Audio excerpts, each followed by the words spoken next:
I'll give you a little example. I had a really, really good example of leadership here.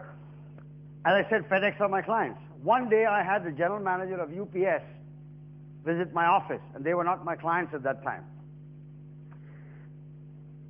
Now, he came and sat down, and we started having a chat, and my secretary came up to say, "Hey, Sam, do you guys need some tea or coffee?" I said, "Yeah, we'll have some coffee." So off he went and brought us 2 steaming cups of coffee in 2 FedEx mugs. Not only was it FedEx mugs, you know what was written on the mugs? "Thank you, Sam. We couldn't have done it without you." 13th of March, 1997, which was a Friday the 13th, by the way. John Tansey, the general manager of UPS, almost had a heart attack. I mean, he had never been to an organization where, he was talking to a guy who wanted business from him, and he faced a situation like this, a mug belonging to the competition. I realized what a big mistake we'd made. I mean, this was the ultimate disaster of disasters, right? I said, "John, listen, I'm really sorry. I'm really sorry. You don't have to drink this poison." He said, "No, it doesn't matter, Sam." Anyway, I could barely speak for the next 1.5 hours. Imagine, I could barely speak. Think of that. I mean, what a kind of shock I must have been in. Anyway, as he was leaving, we shook hands and we agreed that he will come back after 2 weeks to continue the discussion. After he left, I called my secretary, and you can imagine what wonderful leadership qualities I must have displayed then. Really, let him have it. When I had finished my outpouring, he looked into my eyes, drilled me with one sentence. He said, "Sam, you never told me this ghoul was from UPS. How was I to know who he was?" And I realized, leadership problem here. Big leadership problem, yeah? I had let my colleague down. Anyway, I said, "Listen, this is over. This man is coming back in 2 weeks. Can you please hide the FedEx mugs away?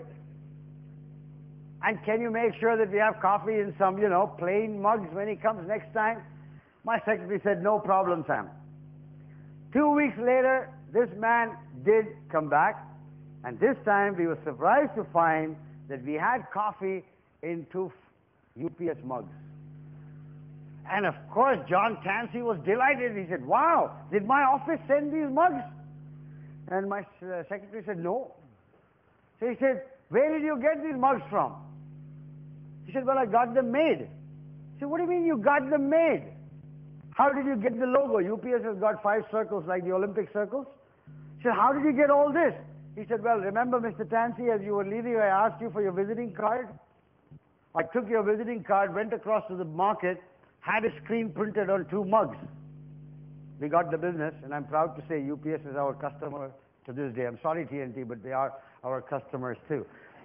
I say, this was exciting to me, and I realized I had possibly created an environment where my colleagues could display this leadership. Also, my colleagues had the capacity and the ability to do things far superior to what I could do.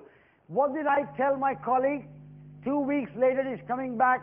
"Let's have coffee in plain mugs." That was the level of my creativity. That was the leader's creativity. And he taught me a thing or two. So my dear friends, I really do believe that leaders have got to be exciting. And if you're not exciting, I think you must go for a course that teaches you how to be exciting.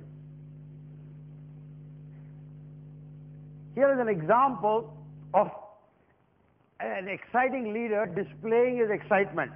All of you must have heard of Hewlett-Packard, which recently had Compaq for lunch. Well, there's a story, an apocryphal story perhaps, of Bill Hewlett, who was one of the founders, who was walking one day during lunchtime, tinkering around his office, when he found a store locked. And next to the lock was a little sign which read, "Out for lunch. We'll be back at 1 p.m. or whatever." And he wrote this little note next to it: "Don't ever lock this door again." He wanted to tell his people that we don't hire thieves who steal equipment and run away over during lunchtime. We hire good people. We hire people who care for Hewlett-Packard. We don't hire thieves. Of course, the guy who locked The store was following maybe security procedures, maybe he was following quality procedures, maybe he was following what the accountant asked him to do. Right? Keep everything under lock and key. But what Bill Hewlett says is, out of every 100 people you hire, there are 2 crooks. 98 good people are there. Don't worry about the 2. They will be crooked no matter what you do. And they will steal from you no matter what you do. Don't have rules and regulations for those 2, which demotivates the remaining 98 who are good people. Have regulations for these 98. Don't worry about these 2. It's about a form of excitement. Now, when you do something like this, you don't have to write a manual on excitement. You don't have to send a 300-page memo on what it is to be exciting. By small behaviors like this, you demonstrate that you are highly exciting. This, in fact, does more to price trust than any lecture that you can possibly do.